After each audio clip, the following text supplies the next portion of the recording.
Hi, my name is Meghan McDonough and my mentee is Sheridan. We learned pretty quickly in our pair sessions that we both like to ask a lot of questions, and that's kind of how this project came about. For our anthology, we wrote the first few scenes of a screenplay featuring a college student who is blind and her guide dog. In order to inform that piece, we decided to do some research of our own and turned it into this podcast. Hey besties, our interview was over an hour long, so we didn't get to include everything, but here's a quick PSA. First, don't pet a guide dog because it will distract them from their job, which is to be alert to obstacles for their owner. Admire them from a distance, but no petting.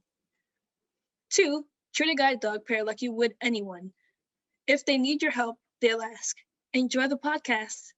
One of my dogs, Carter, I asked the trainers, okay, wait, what about this dog made you think of me?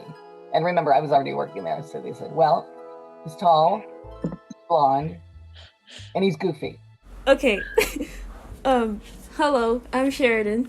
I'm Megan. And this is the Guide Dog Chronicles. We interviewed Lori Bernson, who works at Guide Dogs of America and has had 4 guide dogs of her own. Actually, my guide dog, Captain, is walking in right now. I mean, you could probably hear the smile in my voice just because he walked up to me and breathed.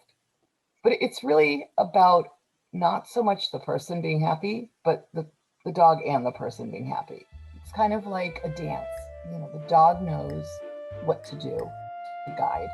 And I think I kind of know enough to be blind. So, are there like specific habits that are specific to a certain relationship that you have with a guide dog? That's a good question.